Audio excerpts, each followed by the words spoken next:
మనము ప్రొఫెసర్ వినాయక్ రెడ్డి గారు మనకు ఫోన్ అందుబాటులోకి వచ్చారు. తన అభిప్రాయం ఒకసారి తెలుసుకునే ప్రయత్నం చేద్దాం. వినాయక్ రెడ్డి గారు నమస్తే. నమస్తే అండి. చూస్తున్నారు ఇవాళ అంటే కవిత అరెస్టుకు సంబంధించి ఒక హై డ్రామా నడిచింది. దాదాపు గత 2 సంవత్సరాల్లో మనం చూసాం. చాలా సందర్భాల్లో ఇప్పుడు అరెస్ట్ అంటూ గతంలో చాలామంది మాట్లాడారు. అయితే ఫైనల్గా ఇవాళ అరెస్ట్ జరిగిన నేపథ్యం మీరు చూస్తున్నారు. అసలు దీనికి పైన మీ స్పందన ఏంటి? ఇప్పుడు అసలు ఏం జరిగిందంటారు? దీని వెనకాల కారణాలు రాజకీయ కారణాలు కావచ్చు, లేకపోతే నిజంగానే ఇవాళ ఏమంటారు ఈడీ తన కొరడా జులిపించింది అని అనుకోవచ్చా? అసలు మీరేమి ఎలా చూస్తారు దీన్ని?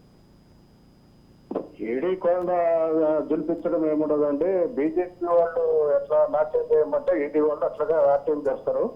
ఇది రాజకీయ కోణంలో చూడాలి. కవితని అరెస్ట్ చేస్తాము, జైల్లో పెడతాము, జైల్లో వీళ్ళకి రూములు కట్టించడామని బండి సంజయ్ చాలాసార్లు ప్రస్తావించారు, స్టేట్మెంట్లు ఇచ్చారు.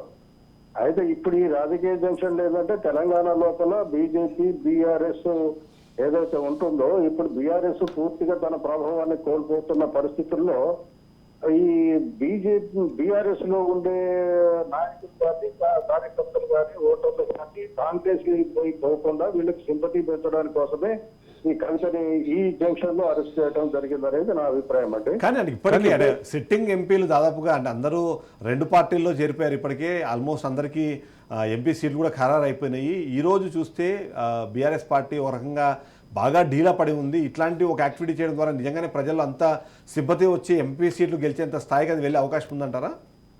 లేదంటే వీళ్ళకి సింపతి ఇప్పుడు ఇమ్మీడియట్ గా సింపతి అయితే రాదండి. ఎందుకంటే ఇప్పుడు గత 10 సంవత్సరాల నుంచి వీళ్ళు చేసిన అక్రమ చర్యలకి కూడా ఒక్కొక్కటి వివిధ సంస్థలు కానివ్వండి, జర్నలిస్టులు కానివ్వండి, పేపర్లు కానివ్వండి, టీవీలలో చాలా విస్తృతంగా ప్రచారం అయింది. ఈయన వీళ్ళు టిఆర్ఎస్ ప్రవేశపెట్టిన ప్రతి స్కీమ్ లో కూడా ఒక స్కామ్ ఉందనేది ప్రతిదీ బయటకు వస్తుంది. ముఖ్యంగా ధరణి దాకా మీరు తీసుకున్నట్లయితే ధరణిలో జరిగిన అక్రమాలన్నీ కూడా వాళ్ళ ఇంటి చుట్టూ, వాళ్ళ కుటుంబ సభ్యుల చుట్టూ, వాళ్ళ చుట్టాల చుట్టే జరుగుతుంది. అంతేగాని వీళ్ళకి సింపతి వస్తుందని కాదు. కానీ ఈమెని అరెస్ట్ చేయడం వల్ల బీజేపీ బీఆర్ఎస్ లో ఉండే ఓటర్లు ఎవరైతే ఉంటారో వాళ్ళు బీజేపీ ఆర్ కాంగ్రెస్ లో పోవాల్సి వస్తుంది. అయినప్పుడు ఏమవుతుంది, బీజేపీకి వ్యతిరేకమైన వాళ్ళు కూడా ఉంటారు బీఆర్ఎస్. అవును, ఆ బీఆర్ఎస్ లో వ్యతిరేకమైన వాళ్ళు కాంగ్రెస్ కు పోకుండా ఈ ఏమన్నా లిటిల్ సింపతి వచ్చి బీఆర్ఎస్ కే ఉంటే బీజేపీ లాభపడాలనే ఆలోచన తీసుకుందనేది నా అభిప్రాయం అండి. వినాయక్ రెడ్డి గారు నమస్కారం. నేను అరవింద్ అండి. అరవింద్. ఇక్కడ ప్రధానంగా రెండు జాతీయ పార్టీల మధ్య మాత్రమే పోటీ ఉండాలని ఆ 2 జాతీయ పార్టీలు భావిస్తున్నటువంటి నేపథ్యంలో ఈ చర్య ద్వారా మరింత బీఆర్ఎస్ బలహీనపడి ఈ 2 పార్టీల మధ్య పోటీ మిగిలేటటువంటి పరిస్థితి కనిపిస్తుంది అంటారా? అది కూడా వాస్తవమే. ఇప్పుడు ఎందుకంటే ఇప్పుడు బీఆర్ఎస్ పూర్తిగా పోతే మాత్రమే బీజేపీ ఇక్కడ నిలదొక్కునే అవకాశం ఉంటుంది. ఎందుకంటే యాంటీ కాంగ్రెస్ ఓట్లన్నీ కూడా ఒకే సైడ్ పోవాలి అంటే ఇప్పుడు వీళ్ళని ఇంకా పూర్తిగా నిర్వీర్యం చేయాలనే ఆలోచన కూడా బీజేపీ వాళ్ళకు ఉండి ఉండవచ్చు. అదే సందర్భంలో ఉండటం వల్ల ఏమవుతుంది, కేవలం బీజేపీ వర్సెస్ కాంగ్రెస్ అనే సీన్ దాకా క్రియేట్ అయితే ఈ బీఆర్ఎస్ లో ఉండే వాళ్ళందరినీ కూడా కాంగ్రెస్ వైపు పోకుండా బీజీ వైపు రావడానికి కూడా అవకాశం ఉంటుందేమో అనే బీజేపీ వాళ్ళకి ఆలోచన ఉండి ఉంటుంది తప్పకుండా. గతంలో కేవలం రాజకీయం కోసమే కాకుండా రాజకీయంగా అనే నిశ్చిత అభిప్రాయం. ఎందుకంటే ఈ జంక్చర్ లో ఆమెని అరెస్ట్ చేయడం అంటే దాదాపు ఆమె అరెస్ట్ చేస్తామని 2 ఏళ్ల సంగతి చెప్తున్నారు. 2 ఏళ్లలో ఆమె షార్ట్ షీట్ లో కూడా రీసెంట్ షార్ట్ షీట్ లో పెట్టడం జరిగింది. షార్ట్ షీట్ మధ్య వినాయక్ రెడ్డి గారు, గతంలో మీరు ఇక్కడ ఒక ఇదే వేదిక మీద నుంచి ఒకసారి మాట్లాడుతూ చెప్పారు, నై మోడీ అన్నప్పుడు ఒక రకంగా కేసు వెళ్తుంది, జై మోడీ అన్నప్పుడు ఒక రకంగా కేసు వెళ్తుంది అని. ఇప్పటికీ ఆ మాటకు కట్టుబడే ఉన్నారా? ఇప్పటికే వాళ్ళైతే అదే కట్టుబడి ఉన్నమాట. ఇప్పుడు ఏం జరుగుతుంది, వీళ్ళు జై మోడీ యాంటీ మోడీ అని అనుకోవట్లేదు.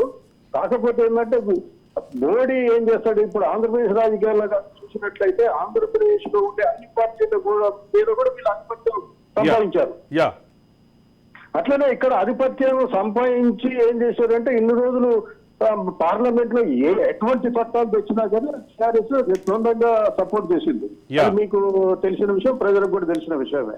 అందువల్ల ఏమవుతుందంటే వీళ్ళు ఎప్పుడైతే బీజేపీ ఆధిపత్యం వహించిన పార్టీలు వీక్ అవుతాయో ఇమ్మీడియట్ గా దాన్ని ఆ ప్లేస్ ను ఆక్రమించుకోవడానికి ప్రయత్నం చేస్తుంది బీజేపీ. ఆ దాంట్లో భాగంగానే దాన్ని మనం చూడాలి. ఇప్పుడు మీరు మహారాష్ట్రలో చూడండి, మహారాష్ట్రలో ఆజాదీ పార్టీ ప్రభుత్వం ఉన్నప్పుడు ఈ రెండు పార్టీని చీల్చింది. ఏది ఎన్సీపీని చీల్చింది, శివసేన కూడా చీల్చింది. Yeah. ఇప్పుడు చీలిన వర్గాలు ఎప్పుడైతే వీక్ అవుతాయో వాళ్ళని పనిచేసి వాళ్ళ లోపల కలుపుకోవడానికి ప్రయత్నం చేస్తుంది. యా మరొక ఆరోపణ వస్తుంది బీఆర్ఎస్ సర్కిల్స్ నుంచి, ఇక్కడ ప్రొసీజర్ ఫాలో అవ్వకుండా అరెస్ట్ చేశారు అని చెప్పి. అంటే ఈ దేశంలో ఎక్కడ ఏ ప్రొసీజర్లు ఉంటున్నాయండి అరెస్ట్ చేయడానికి, అరెస్ట్ చేయకపోవడానికి?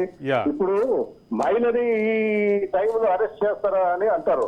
అంటే మహిళలు తప్పుడు పనులు చేసిన వాళ్ళు మహిళల పురుషుల, చట్టానికి మహిళలు పురుషులని ఉండదు కదా భేదం ఉంటుందా? మహిళ అనేది ఎక్స్క్యూజ్ కాదంటారు మీరు?